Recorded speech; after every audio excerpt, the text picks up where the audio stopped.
hari ini di PMB kita punya peserta tes sejumlah 4.529 orang.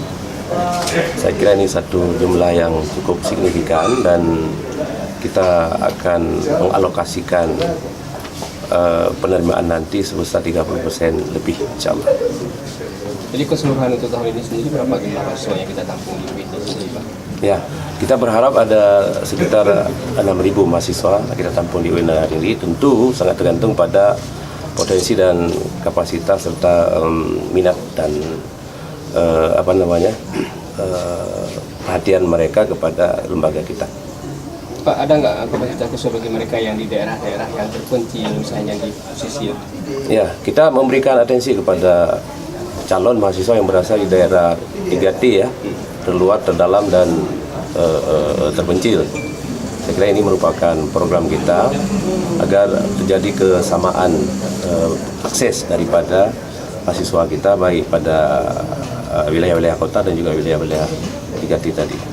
Berapa persen yang kita akumulasi untuk yang di KT ini?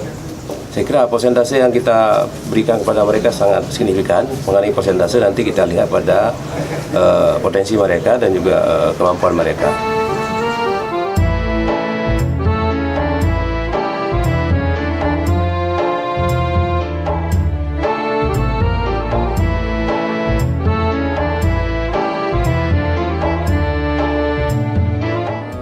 Sejauh ini belum ada, cuma ada yang berapa yang nggak hadir, tapi kita belum tahu alasannya apa, mungkin terlambat atau mungkin tidak jadi ikut.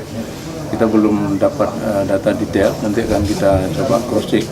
Karena kita tidak bisa komentar kalau memang faktanya kita belum bisa pastikan. Pak, ada persentase nggak berapa jumlah yang disabilitas bisa kita terima di UIN ini?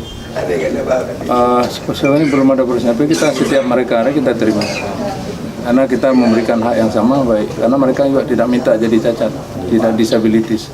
Jadi kita menjadi kampus yang mungkin bukan pertama, tapi kita mencoba menjadi kampus yang terdepan dalam rangka membutuhkan mengedepankan pendidikan inklusi ini. Yang pada orang disabilitas kita anggap mereka juga punya hak sama untuk mendapatkan pelayanan pendidikan yang baik. Memberi peluang yang sama berarti Pak ya? Iyalah.